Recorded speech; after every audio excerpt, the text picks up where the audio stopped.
paz do Senhor, tudo bem com você? Tudo bem comigo, graças a Deus. Vamos dar continuidade aí no livro das filhas da sanguessuga, da Aida? Chegamos ao capítulo 5, Sinais de uma alma contaminada. Quem é governada pelas filhas da sanguessuga nunca celebra o que já tem.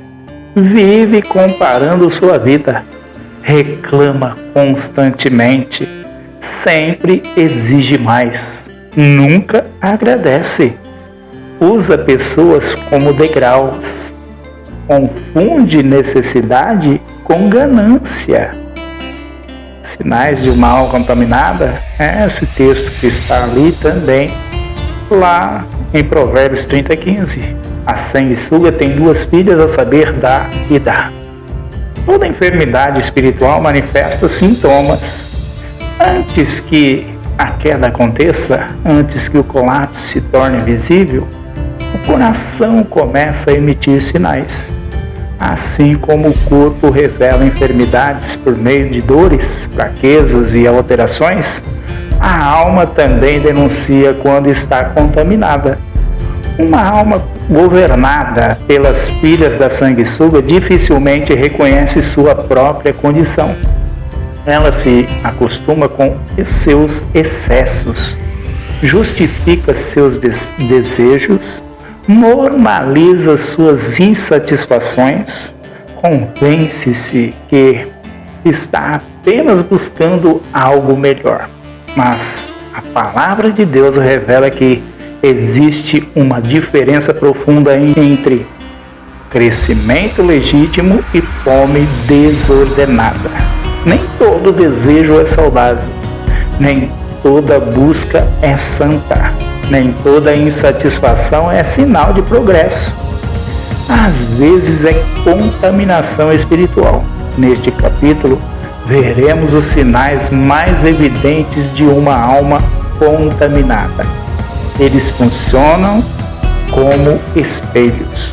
Ao reconhecê-los, somos chamados ao arrependimento e à restauração. Primeiro ponto, a pessoa nunca celebra o que já tem. Esse é um dos primeiros sinais. A alma contaminada perde a capacidade de celebrar. Recebe uma bênção, mas já pensam na próxima.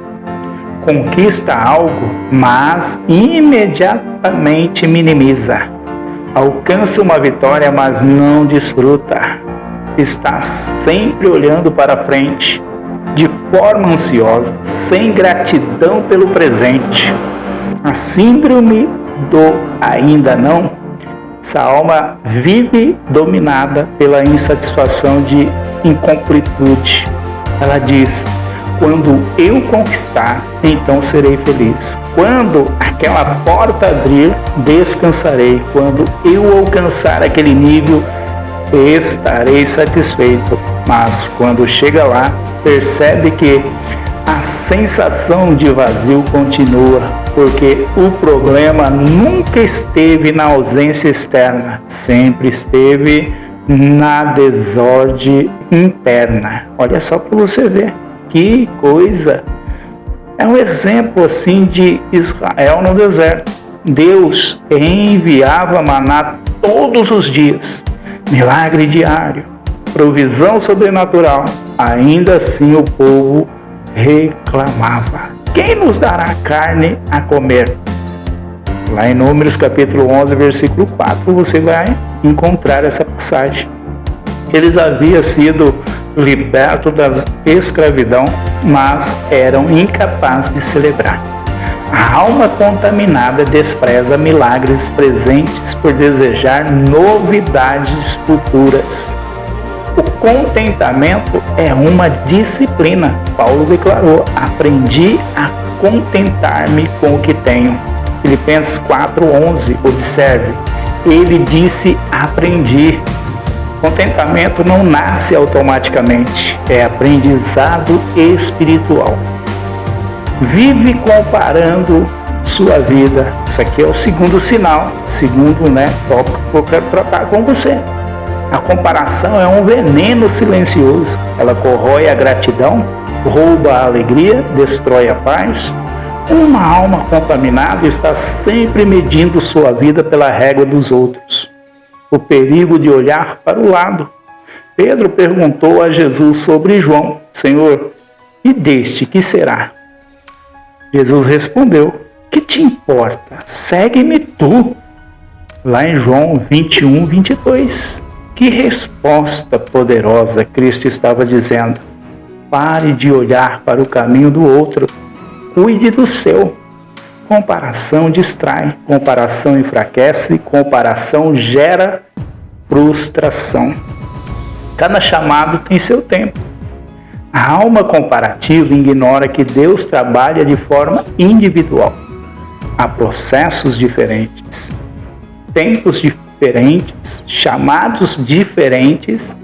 O que floresce no outro hoje pode florescer em você amanhã. Quero refletir com você nesse tema aí. Quando a conquista alheia te incomoda, isso revela mais sobre seu coração do que sobre o sucesso do outro.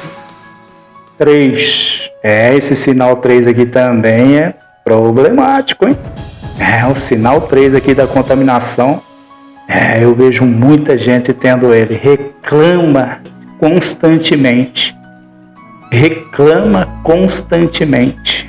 A murmuração é a linguagem da alma contaminada. Ela nunca vê provisão, só ausência. Nunca enxerga graça, só limitação. A murmuração revela desconfiança. Quando Israel murmurava, não estava apenas reclamando de circunstâncias.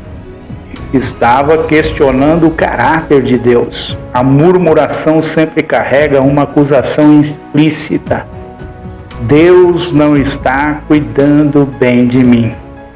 A palavra é dura. Paulo adverte: nem murmureis. 1 Coríntios 10, 10.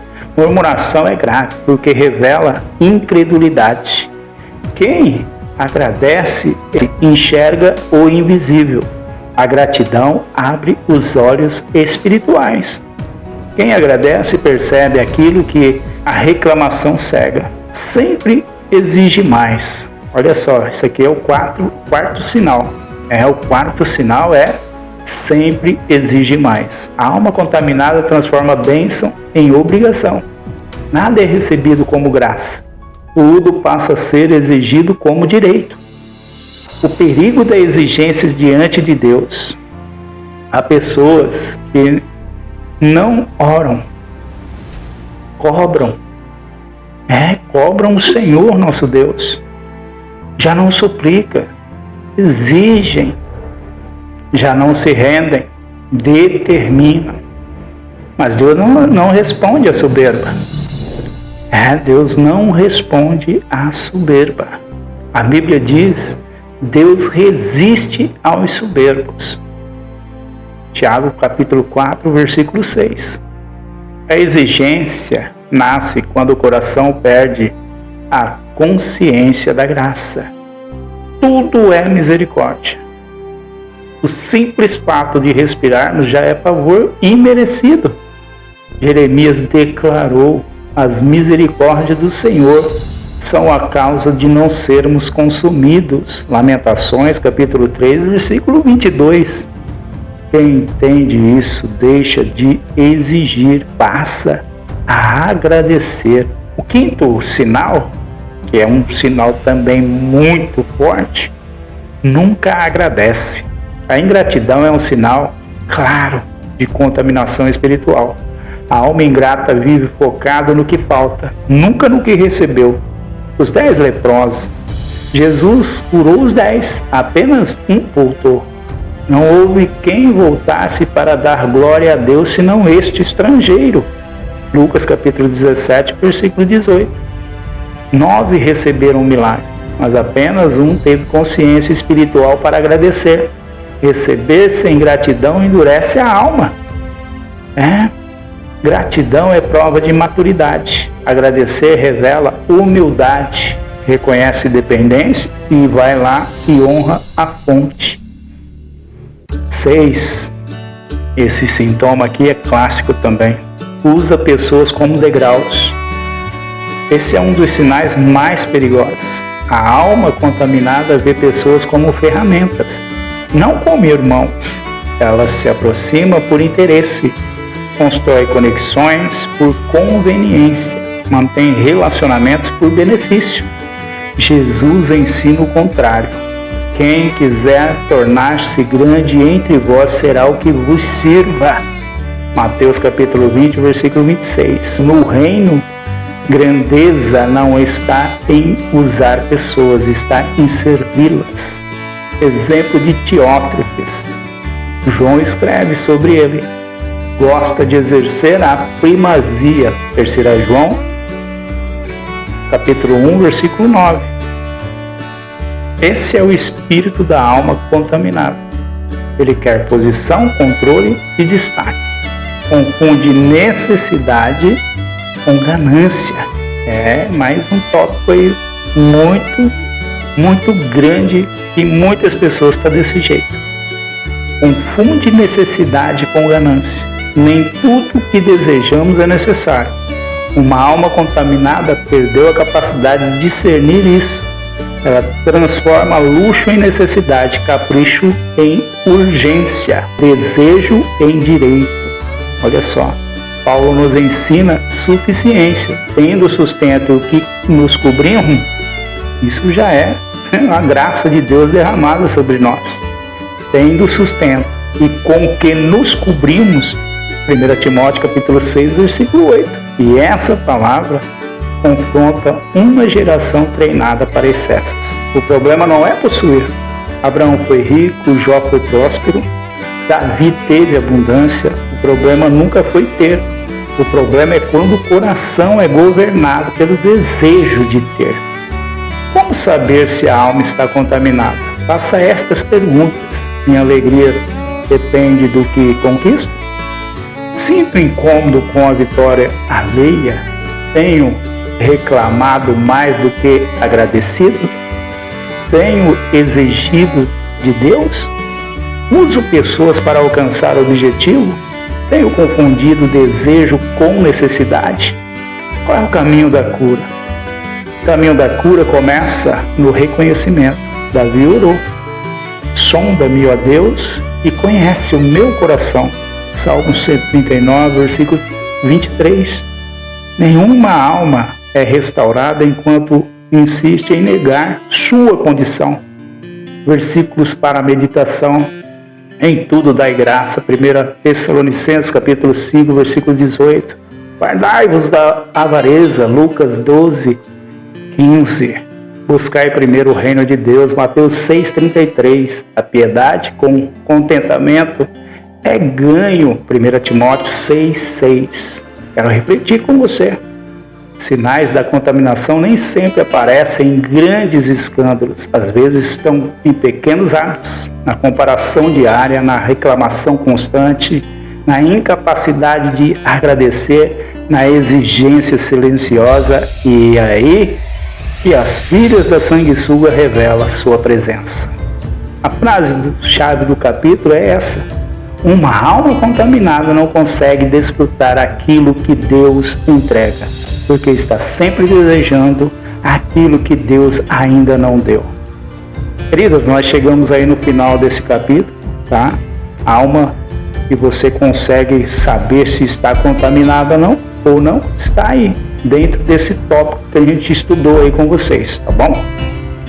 Final desse capítulo 5 aí para vocês. Então eu quero estar convidando você para o capítulo 6, e esse capítulo aí vai ser muito forte para a sua vida também, em nome de Jesus, né? E tenho certeza que Deus vai estar nos ensinando aí, mas ensinando com a autoridade que só Ele tem para nos ensinar, que é o perigo de uma fé consumista. Capítulo 6 é o perigo de uma fé consumista, e você está convidado a estar conosco. Se inscreva aí no canal Pastor Carteiro do Brasil, também nas aventuras pelas estradas do Brasil, e me segue aí no Instagram que eu estarei te seguindo de volta aí, tá bom?